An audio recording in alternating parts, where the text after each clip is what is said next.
For our FitLabPGH podcast, we've had the good fortune to interview a variety of interesting people. I know Luke Koval's and Rich Walters have really nice garage gyms. My garage, unfortunately, is filled with a variety of yard stuff, but I do have different sections in my house. So this is another room in my house where I have some more movement stuff. I have a sand dune stepper, some sort of a balance board or a wobble board, and I kind of look at this as my mobility room. Probably off in the corner, if we look closely, we'd see a foam roller. And this is a stick that can be used for various range of motion things. The idea is to lay things around your house or have things around your house where it's not difficult to get a good workout in or to get some sort of movement on, because movement is a lifestyle. Just like that, if you like cream in your coffee, you probably make the cream easy to get in the refrigerator so you don't have to dig through it a lot of things. With movement tools and movement toys, by having a variety of things, you can use your imagination, or when you see things that are interesting on the internet or friends of you tell you about it, with the proper clearance from a physician, you can do it. So this actually, for mobility and stretching and balance activities, is a closet dowel from Home Depot. You can also get it at Lowe's or your local hardware store, with a couple of end caps on it and a little furniture paste or wax. And the idea is you sand it lightly. You can use it for various balance activities. If you happen to be super stiff like I am, you can use it for mobility stuff after being on the standing desk and working on a computer. Treating everything that we do, movement is a lifestyle, so maybe you don't work out 20, 30, 40, 50, 60 minutes at a time, but little micro workouts, 5, 10 minutes at a time, the idea being moving regularly throughout the day. We've had the good fortune on both FitLab Pittsburgh and Moving2Live to interview Brett Jones. He's probably the kettlebell expert. I would in no way tell people how to use kettlebells, but his information is out there.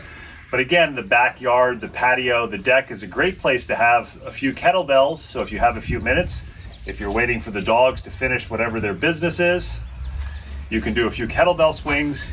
You can see also over here, I have a couple of Indian clubs. Maybe I come out with the dogs and I do some Indian club swings after spending some time on the computer or spending time driving someplace. Of course, not now when we have social distancing going on. And then if you really go overboard, you can actually have your own jungle gym in your house. I'm fortunate enough to have this. I can walk across it on my hands. I can use a suspension trainer here. You'll notice I use rings, plastic rings with straps that they use to tie boats down if you've ever been to Ohiopyle, Pennsylvania, or whitewatering anyplace else. The whole idea is making it difficult not to move on a regular basis, because movement is a lifestyle.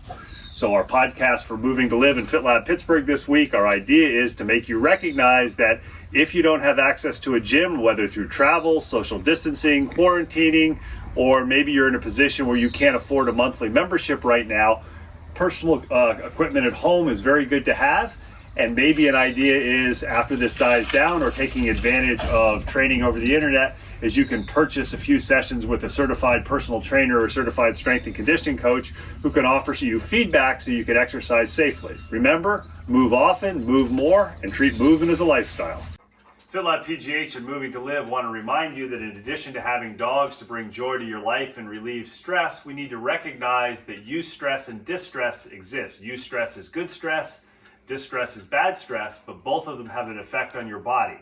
So in this time with social distancing, maybe social isolation or quarantining, and COVID-19, you need to recognize that everybody says get out and walk, move more, and we believe movement is a lifestyle, but recognize that if you're not a regular mover or you're moving in new ways, don't overdo it. So make sure you're aware of your body and recognize muscle soreness, and maybe ask a professional if they think you're doing too much. There's a lot of people offering some quality advice out there with credible certifications. The key is to be able to move on a regular basis so that movement helps relieve the distress. Another movement tip, lifestyle hack from FitLabPGH. And you can see Puddin', who had a long walk this morning, has no distress, and she's ready for another nap.